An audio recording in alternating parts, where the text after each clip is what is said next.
Assalamualaikum warahmatullahi wabarakatuh.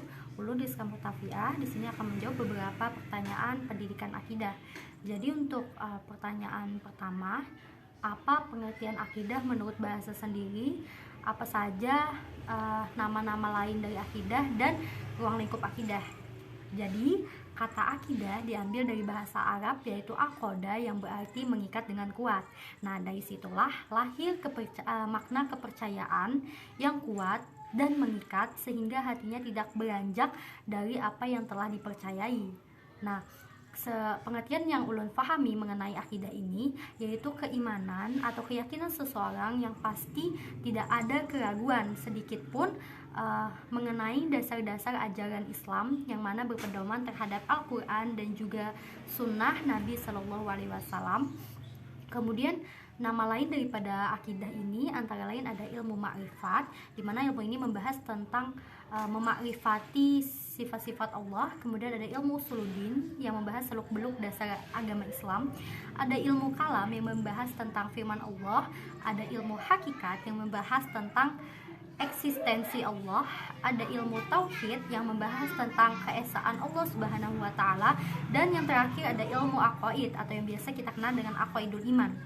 Nah, adapun ruang lingkup akidah ini meliputi yang pertama yaitu ma'rifah al-mabda, di mana ma'rifah al-mabda ini merupakan keyakinan terhadap Allah atas segala seginya, baik itu wujud, keesaan maupun sifat-sifatnya. Kemudian juga ada ma'rifah al-wasitah, yaitu keyakinan yang berhubungan dengan segala utusan Allah, baik itu malaikat, rasul maupun kitab-kitab Allah. Dan yang terakhir ada al-masitah al-ma'at, di mana al-masitah al-ma'rifah al-ma'at ini merupakan keyakinan yang berhubungan dengan hal-hal yang akan datang, seperti contohnya hari kiamat, kemudian neraka, qada dan koda, dan segala hal berita gaib lainnya.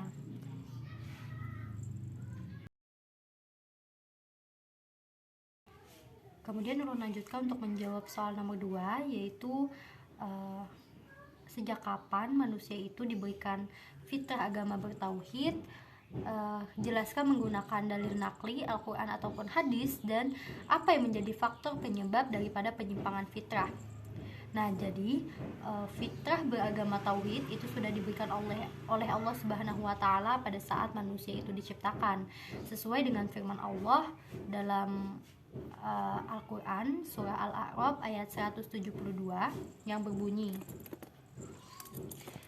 mohon maaf dikarenakan ulun tidak hafal, jadi ulun izin membaca.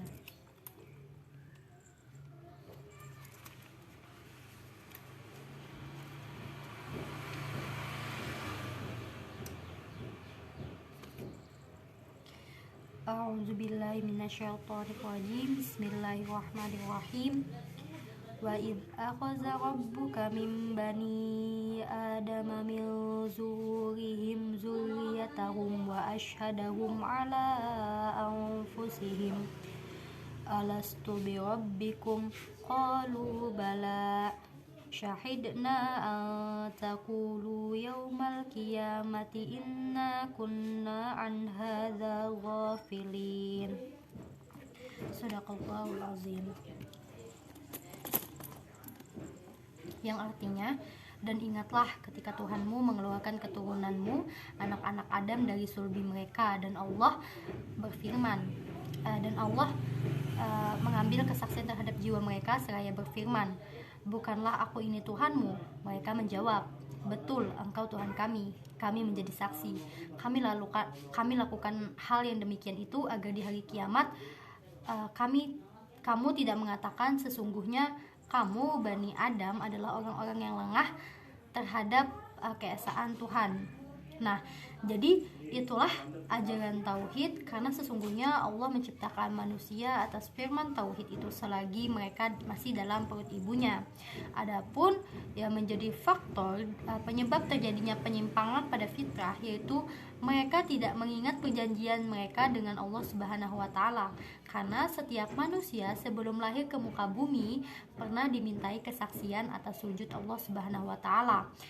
Kemudian faktor lain yang menyebabkan penyimpangan daripada fitrah ini adalah faktor kepribadian, yaitu malas, tidak berminat, kemudian juga tidak mengamalkan segala ajaran agama Islam. Ada juga faktor ekonomi, yaitu kemiskinan, sibuk bekerja, dan juga harta. Ada faktor keilmuan, tidak belajar, tidak mengetahui, dan juga tidak paham. Dan juga yang terakhir ada faktor lingkungan, di mana faktor lingkungan ini sangat berpengaruh terhadap penyimpangan fitrah. Ketika kita berada pada lingkungan yang baik, yang membawa kita kepada kebaikan, yang menuntut kita kepada jalan yang lurus, ajaran Islam yang baik, maka kita akan berada pada keimanan yang kuat. Kemudian jika kita berada pada lingkungan yang salah, kemudian banyak hasutan-hasutan yang mempengaruhi sehingga keyakinan kita itu mulai goyah dikarenakan lingkungan yang berpengaruh tersebut. Jadi itu adalah jawaban untuk pertanyaan nomor 2. Selanjutnya ulun ingin menjawab pertanyaan nomor 3. Apa yang dimaksud dengan tauhid rububiyah dan tauhid uluhiyah, dan berikan masing-masing 2 dalil yang berkaitan dengan istilah tauhid tersebut. Jadi yang pertama ulun ingin membahas mengenai tauhid rububiyah. Nah, tauhid rububiyah atau yang biasa dikenal dengan rububiyah Allah, yaitu mengesahkan Allah dalam 3 perkara. Yang pertama itu dalam segi penciptaan, kemudian kekuasaan, serta pengaturannya. Tauhid rububiyah ini sebagai jenjang pertama tauhid yang merupakan keyakinan bahwa pencipta serta pengatur alam semesta ini hanyalah Allah Subhanahu wa taala. Adapun dalil yang berkaitan dengan istilah tauhid rububiyah ini terdapat pada Quran surah Az-Zumar ayat 62 yang memiliki arti Allah menciptakan segala sesuatu dan Dia memelihara segala sesuatu. Maka diketahui secara mutlak bahwa Allah merupakan satu-satunya zat yang memiliki kekuasaan atas alam semesta mulai dari hidup hingga matinya makhluk. Kemudian dalil yang kedua terdapat pada Quran surah Al-A'raf ayat 54 yang artinya ingatlah, menciptakan dan memerintahkan hanyalah hak Allah. Kemudian yang kedua kita membahas mengenai pengertian tauhid uluhiyah, yang mana tauhid uluhiyah ini adalah mengesahkan segala wujud peribadatan untuk Allah seperti berdoa, menginginkan, tawakal, takut, meminta, menyembelih, bernazar, cinta, dan selainnya dari jenis-jenis ibadah yang sudah diajarkan oleh Allah Subhanahu wa taala dan juga Nabi Shallallahu alaihi wasallam. Adapun dalil tauhid uluhiyah ini terdapat pada Quran surah Al-Fatihah ayat 5 yang artinya hanya kepadamulah kami menyembah dan hanya kepadamulah kami meminta. Untuk dalil yang kedua terdapat pada Quran surah Al-A'raf ayat 180 yang memiliki arti hanya milik Allah nama-nama yang husna, maka memohonlah kepadanya dengan menyebut nama-namanya. Quran surah Al-A'raf ayat 180.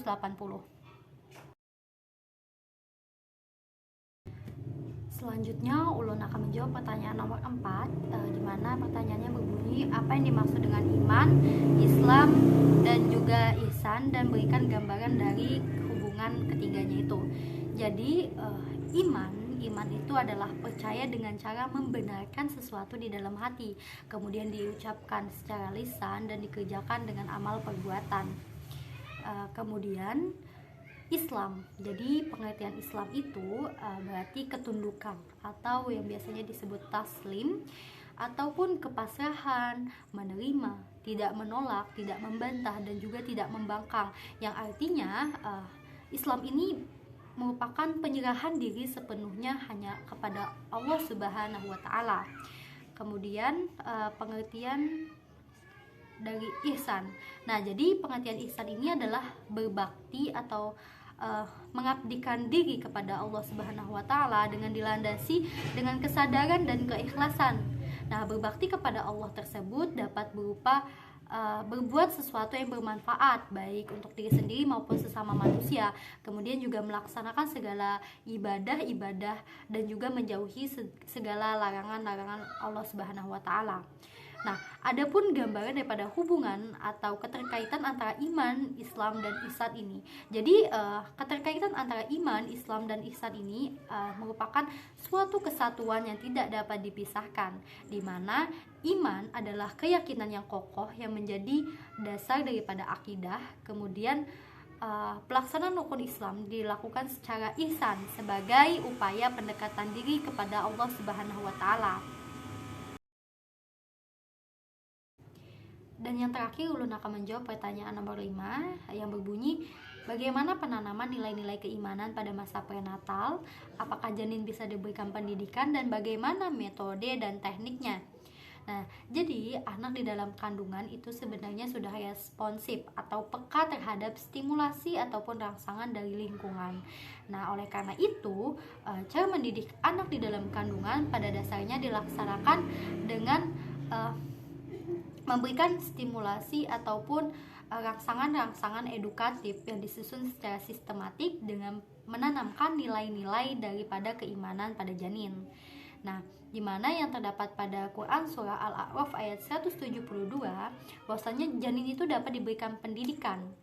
Telah dijelaskan bahwasanya roh ataupun nyawa yang ditiupkan malaikat dan yang memberikan hidup kepada anak di dalam kandungan itu sudah memiliki daya kognitif yang cukup tinggi sehingga janin itu sudah responsif terhadap segala stimulasi dari lingkungan luarnya yang kadang-kadang ibu pun tidak menyadarinya. Kemudian metode-metode yang biasanya digunakan yaitu antara lain metode kasih sayang, kemudian metode beribadah, metode membaca Al-Quran, metode mengikuti pengajian di majelis taklim, kemudian metode penghargaan dengan ucapan, metode pemberian hadiah, kemudian ada juga metode bercerita, metode berdiskusi, metode tazkirah, dan juga ada metode mengikut sertakan, dan juga terdapat metode lagu dan juga metode doa. Nah, untuk salah satu contoh misalnya ulun ambilkan metode doa. Jadi ketika janin masih di dalam kandungan sang ibu, sambil mengelus-elus memberikan rangsangan yang baik terhadap janin tersebut sambil berdoa untuk janin tersebut lahir secara sehat, normal, kemudian bisa menjadi anak yang soleh maupun solehah ketika sudah besar. Kemudian untuk metode membaca Al-Quran, dimana ketika seorang ibu mengandung janin itu disarankan untuk membaca Al-Quran, tidak diharuskan membaca ayat-ayat tertentu, maksudnya bebas, justru dianjurkan untuk membaca Al-Quran silih berganti, maksudnya misal kayak di dalam sehari 1 halaman, kemudian hari berikutnya 2 halaman, yang pasti rutin untuk membaca Al-Quran. Mungkin hanya itu. Sekian dari ulun. Assalamualaikum warahmatullahi wabarakatuh.